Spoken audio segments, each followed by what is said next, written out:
Hi everyone. A couple of weeks ago, I did a video on the T-34 tank, specifically how the Germans reacted when they first saw it.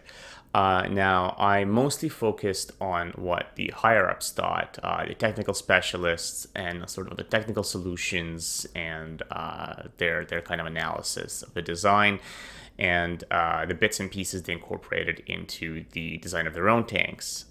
In the comments, a lot of people were asking, well, what about the rank and file, the soldiers who actually had to fight these tanks? And so today, that's what I'm going to be talking about. How did German soldiers that had to fight the T-34, how did they react to it, and what tactics they figured out for how to defeat it? I'm going to focus on the summer of 1941, because obviously that's when Germany was least equipped to fight the T-34 and KV-1 tanks. The memoirs of Otto Carius supply a pretty good picture of what weapons the Germans had available and how effective they were against the T-34 tank. The T-34, with its good armor, ideal shape, and magnificent 76.2mm long-barreled cannon, was universally feared and a threat to every German tank up until the end of the war. What were we supposed to do to these monstrosities that were committed in quantity against us? We could only knock at the door with our cannons. Inside, the Russians were able to play an undisturbed hand of cards. At the time, the 37mm POC was still our strongest armor-defeating weapon. If lucky, we could hit the T-34 in the turret ring and jam it. With a lot more luck, it became combat ineffective. Certainly not a very positive situation. Our only salvation was the 88mm flak. Even this new Russian tank could be effectively engaged with it. We thus started paying the utmost respect to the flak troops who were previously sometimes received a condescending smile from us. Now there's another German officer who, Hans Gedke, who served in the Wehrmacht and then in the Bundeswehr after the war.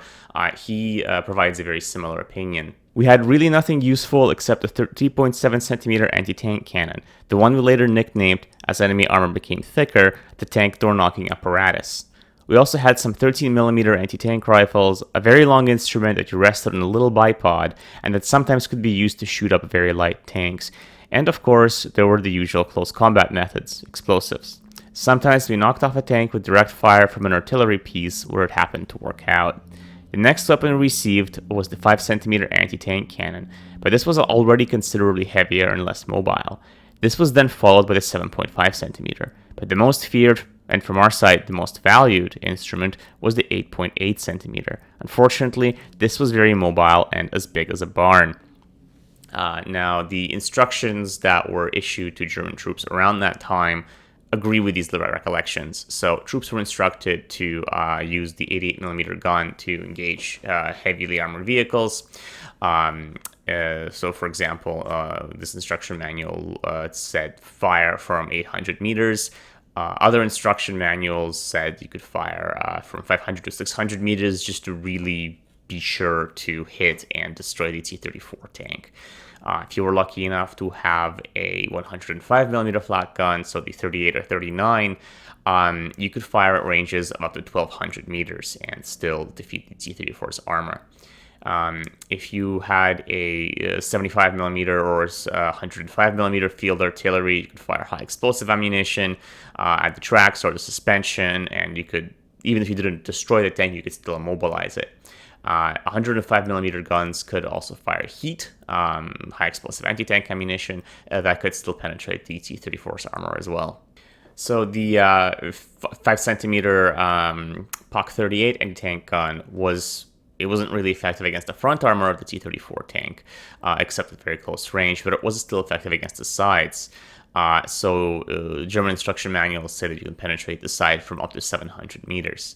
Now, the 3.7cm door knocker generally is considered a very useless weapon. It wasn't entirely the case. If you could actually penetrate here, the vertical side armor behind the wheels here, that's only 45mm thick. Especially when you're firing a Hartkern subcaliber armor-piercing ammunition, you could still penetrate that part of the tank. So these anti-tank guns are all well and good, but what happens if you are in a tank? German tanks obviously had the 37mm tank gun with the same ballistics as the anti-tank gun, but the 50 millimeter tank gun at the time was shorter, and so you couldn't effectively hope to penetrate the T-34 from the side, except at very short range when firing subcaliber ammunition. The 75 millimeter tank gun, same gun as used in the Stug, short barrel, low velocity. You could fire heat from it, but not, again, you had to hit that very specific part of the tank, the vertical side. As you can see, this, if you have a low velocity round with very high trajectory, it's going to be really hard to hit this part of the tank, especially if the target is moving or very far away. Now, that being said, the Germans still had tactics they developed in order to fight the T-34 tank. And I have a couple of these manuals on my blog, and here's an excerpt from one of them now. Tanks can be buried up to the turret on hills, at crossroads, at forest edges, and on the outskirts of settlements in such a way that they can quickly retreat after firing. The T-34 knows that its advantage in armament and opens fire at advancing tanks from 1,200 meters to 1,800 meters. Since the T-34 is faster than German tanks, it has the ability to choose the range of engagement. As it is only possible to penetrate the side of the T-34 tank with a 50mm gun at a short range, adopt the following tactics to correctly combat them. Bind the enemy by engaging them with the Panzerkampfwagen 3 tanks frontally. Hold down positions or constant movement make it difficult for the enemy to aim. Meanwhile, two Panzerkampfwagen 3 tanks use all possible cover to advance on the T-34 from the left and right flank or come around the rear. Fire the Panzergranate 40 shot from a short range at the sides of the tank or the rear of the tank. If we have a Panzerkampfwagen 4 tank, it can be used to bind the T-34 from the front. The Panzerkampfwagen 4 can put up a smoke screen to blind the T-34 or conceal the approach of the other two tanks. It is possible that the enemy will disengage on their own. So as you can see, if you have more tanks than the enemy does, you can use this to your advantage. Now in this example, obviously, it's a very idealized case where you have at least 3 tanks and you're advancing on a singular T-34. But this is just one example of how you can use tanks that are weaker but numerically superior to defeat an opponent that is stronger than you, but there's only one of them.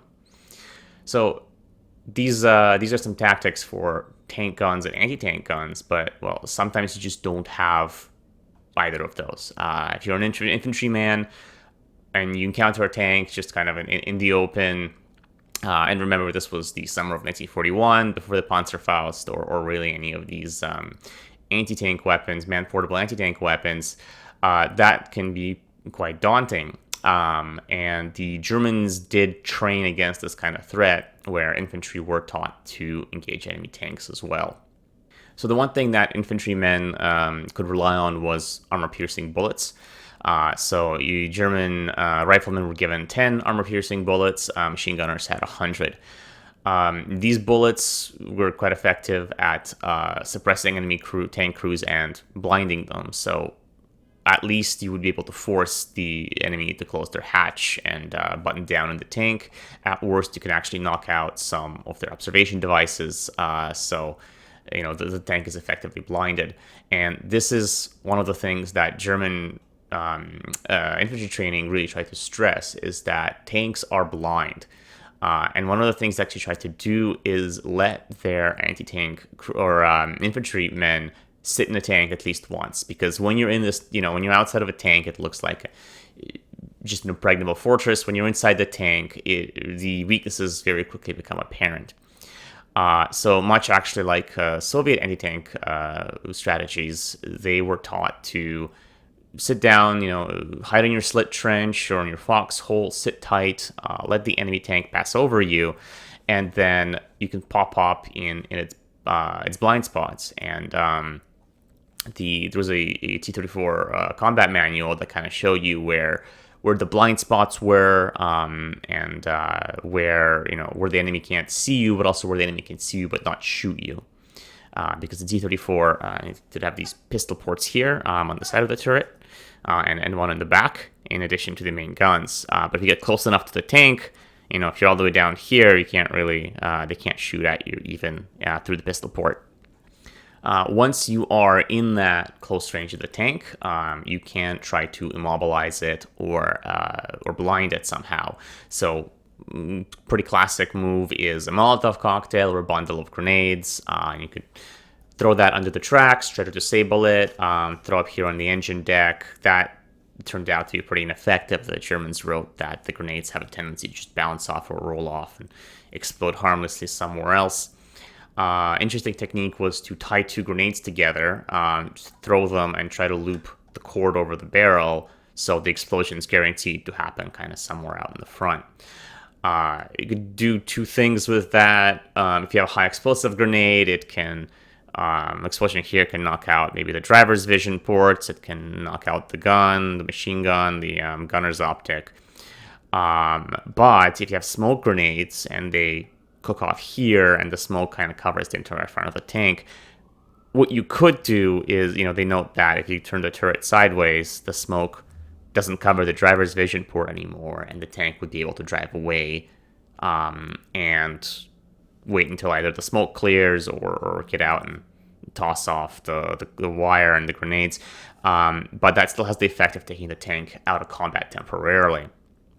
The Germans had some more, let's say, exotic anti-tank strategies. So one of them was actually tell you to climb up on the tank, and there's this louver here. So there's a mesh that protects louvers above the transmission compartment. And so the manual told you to grab an axe, cut away the mesh, break through the louvers, and then you can either throw a grenade down there or pour some burning gasoline.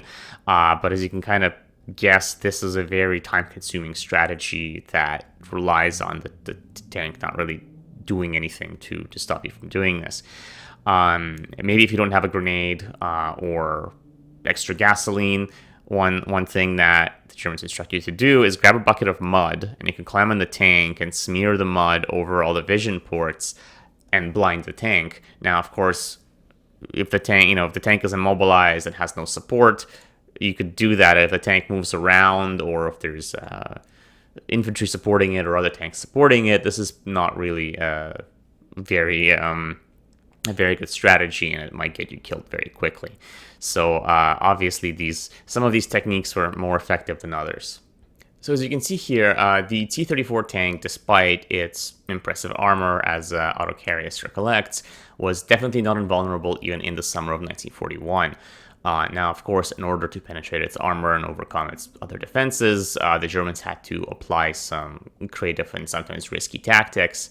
But in the end, in favorable conditions, they were definitely able to take out these tanks. Before I go, quick note. So you may have noticed that sign above me now says November 6th. That is because I'm doing Extra Life again this year. You don't remember last year, I streamed some tank-related video games and answered some questions that were asked by viewers. This all is done for the benefit of Sick Kids Hospital in Toronto. So it's a part of the Miracle Hospitals Network, and that's the hospital network that Extra Life supports. So if you have time on November 6th, November 7th, it's going to be a hopefully 24-hour-long stream. Come hang out, ask me some questions, watch me play some games. There are prizes this year, so for $750, I am going to play the tank dating simulator, Panzer Models. It's not a very good game, but I'm going to do it. And this time there are individual rewards, so if you donate $50, you're going to get a 1/100 scale tank painted by me. For $100, that's going to be a 1/72nd scale tank. And for $500 donation, you will get a nice big 35th scale tank, painted by me, all handmade, all brand new. And as last year, I am a part of the Toronto Geeks Extra Life team, and I will be matching donations made to that entire team. So, even if you don't want to donate, you don't really have the spare cash, still come join, still come hang out. Just going to be a link in the description below, and I'll probably post some tweets about that as it's drawing closer. So remember, November 6th, starting at noon and ending sometime that night or the next morning. All right, thank you everyone, and I'll see you later.